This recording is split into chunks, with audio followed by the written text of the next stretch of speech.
Hi friends, நாங்கள் இன்றைக்கி எங்களோட தோட்டத்துக்கு பசலையல் போட போகிறோம். முதல் பசலையல் வாங்கியிருந்தது கொஞ்சம் முடிஞ்சுது, அப்போ இப்போ வாங்கியிருக்கிறோம். அப்போ அந்த பசலையெல்லாம் நாங்கள் போட போகிறோம்.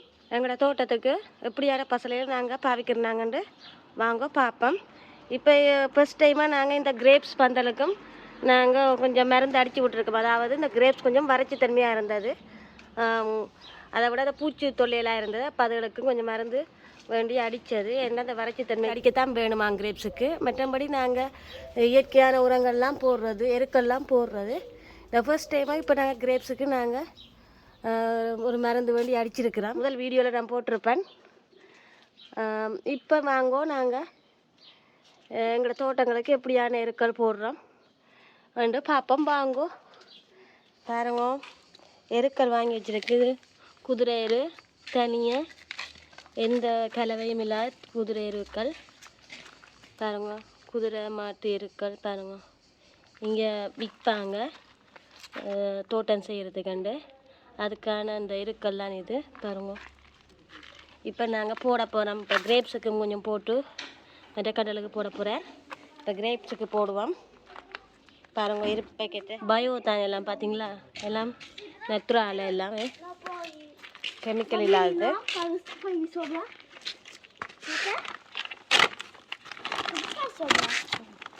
பாருங்க, அள்ளி காட்டுங்க. இதுதான் குதிரை எரு பார்த்தீங்களா, தேங்காலையும் பக்கம். இதை இப்போ போட போகிறீங்களா?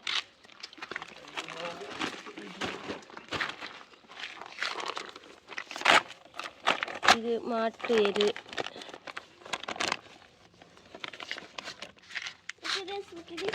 பாருங்க.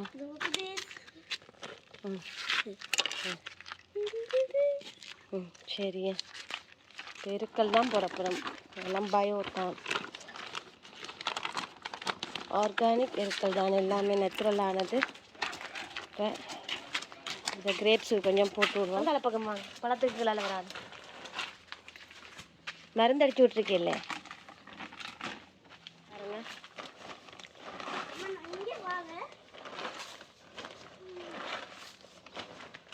குதிரை எரு தான் போடுறேன். அது மாட்டரும் கலந்ததா, அது சேர்ந்து தான் ரெண்டும் அதில் போட்டிருக்கு. இது குதிரை மட்டும்தானா? அது அனிமல்ஸ் எரு வேண்டதுக்காக அந்த பேக்கெட்டில் போட்டிருக்குறாங்க. ஆனால் இது தனி குதிரை எரு பாருங்க.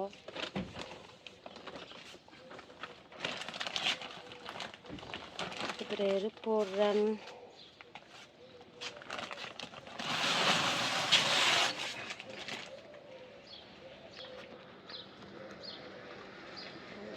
பார்த்தீங்களா, போட்டுட்டு இப்போ தண்ணி எடுத்துட்டா சரி. அப்படியே முருக்க மரத்துக்கும் குதிரை எரு தான் போடுறோம் பாருங்க.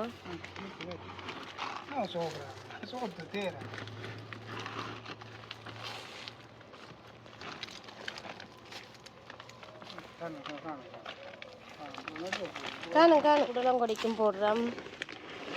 கொஞ்சம் இருக்கல்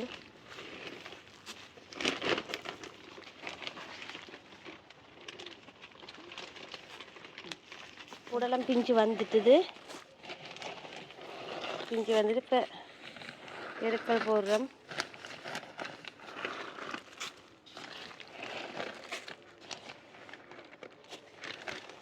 இப்போ வாங்கிட்டு வந்தவர் அப்போ டக்குன்னு அதை போட்டு விடுவோம்னு போட்டு கொண்டிருக்கார்.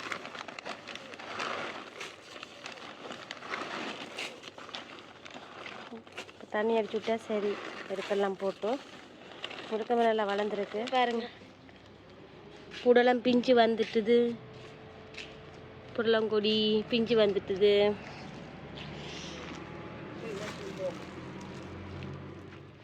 இதில் பாருங்க, இதில் பிஞ்சு எல்லாம் வந்துட்டு இங்கே பாருங்கள், இதுலேயும் பிஞ்சு வந்துட்டுது புடலங்கொடி. இங்கே பாருங்கள், புடலம் பிஞ்சு வந்துட்டு இன்றைக்கி இந்த பாருங்கள் பூ பூத்து இங்கே பாருங்க பிஞ்சு வந்து ஒன்று இருக்கு.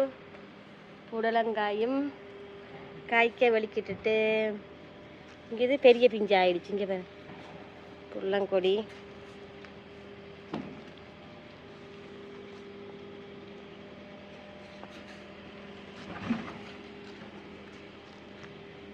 நிறைய பிச்சு வந்திருக்கு.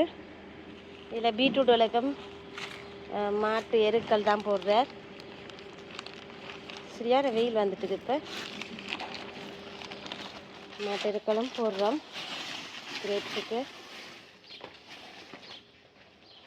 இங்கால பாருங்க, இங்கெல்லாம் நிழலாக இருக்கு, அங்கால வெயிலாக இருக்கு. நான் தண்ணி இறைக்க போகிறேன். இப்போ பாருங்க வெயில் வந்துட்டு.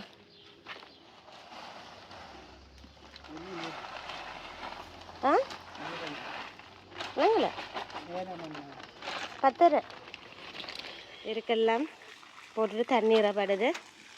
சரியான வெயிலண்டபடியா பாருங்க. இன்றைக்கு போய் வாங்கிட்டு வந்தார், எல்லாம் கொஞ்சம் முடிஞ்சது. அப்போ இன்றைக்கெல்லாம் வாங்கி வந்து இந்த கிரேப்ஸுக்கெல்லாம் மருந்தெல்லாம் வாங்கி வந்து அடிச்சு இப்போ எல்லாத்துக்கும் போட்டுட்டு தண்ணீரை படுது. இன்றைக்கு தோட்டத்துக்கு ஒரு வேலை நடக்குது. இன்றைக்கு பாருங்க பத்தரை தான், ஆனால் சரியான வெயில் வந்துட்டு.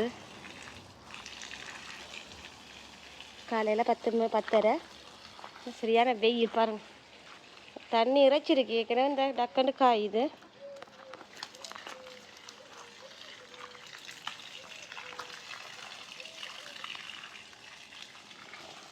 கத்திரிக்காயெல்லாம் நல்லா திருப்பி வந்துட்டுது. இங்கே பாருங்க பெரிய கத்திரிக்காயெல்லாம் வந்துட்டுது.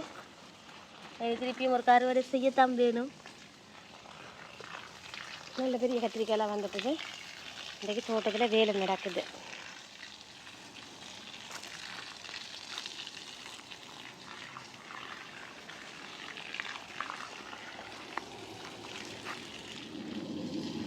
அங்கே லீக்ஸ் எல்லாம் வச்சிருக்கு.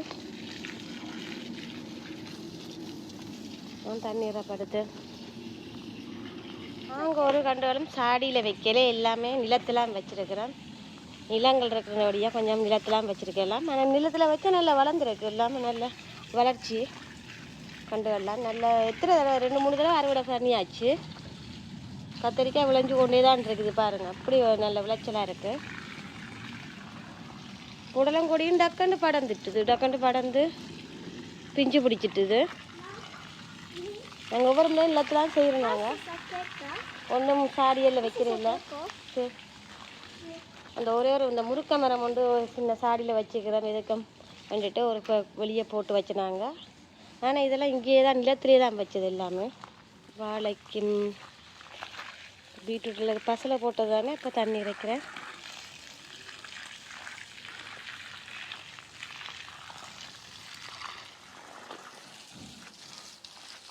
இப்போ பாருங்கள் முருக்க மரத்தை.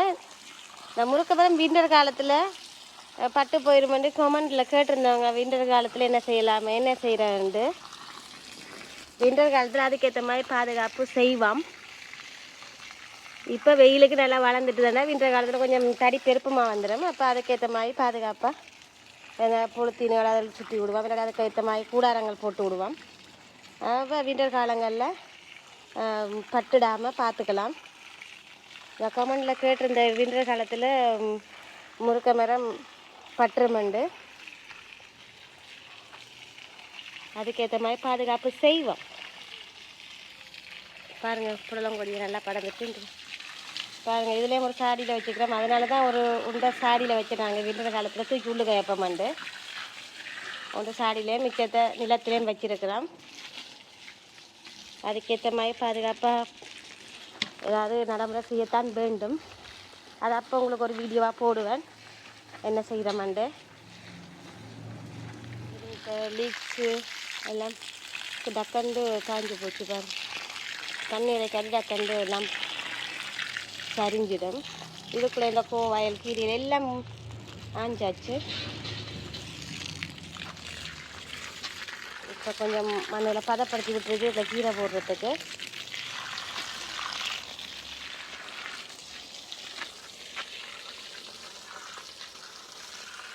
அந்த லீக்ஸில் நல்ல பெருசாக வளர்ந்துட்டுது. அந்த கீரைக்குள்ள கோவாயில் நின்றதில் தெரியவே இல்லை. இப்போ பார்த்தா நல்ல பெருப்பமாக வந்துருக்குது லீக்ஸ் எல்லாம். இடையில நின்றது தானே, அப்போ கொஞ்சம் சரிஞ்சமாக இருக்குது. ஆனால் நல்ல பெருப்பமாக இருக்குது லீக்ஸ் எல்லாம். பாருங்கள், முதல்ல கோவால் கீரையெல்லாம் போட்டிருந்தது தானே, எல்லாம் எடுத்தாச்சு, எல்லாம் அறுவடை செய்தாச்சு. இப்போ திருப்பி கீரைக்காகத்தான் எல்லாம் க்ளீன் பண்ணி விட்டுருக்கு. அப்படியே கிரேப்ஸுக்கு தண்ணி இறைக்கிறோம் பசலையால் போட்டு.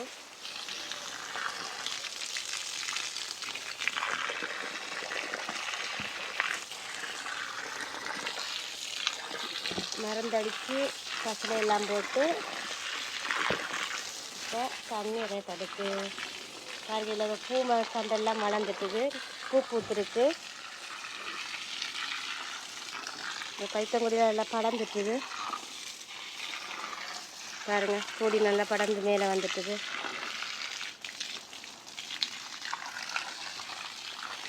இங்கால போட்ட விதியெல்லாம் முளைச்சிட்டுதுங்க, எல்லாம் முளைச்சிட்டுது.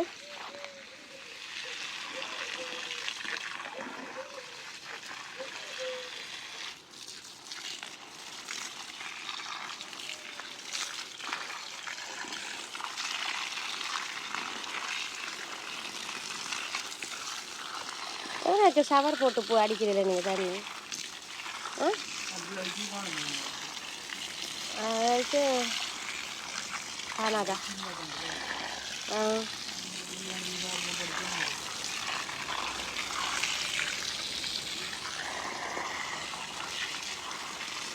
சாடியெல்லாம் இருந்தால் அதில் தண்ணி அடிக்கிறாங்க.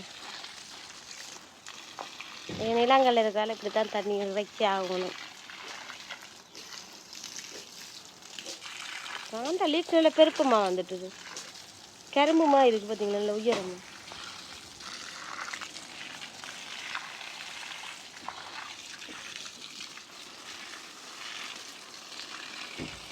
பார்த்தீங்களா இப்படி பைத்தங்குடியெல்லாம் படர்ந்துருக்கேன்ட்டு. இந்தியா நிலவரவங்களோட தோட்டத்தில் பைத்தங்குடி நல்லா அங்கே நிறைய படர்ந்துட்டுது மேலே.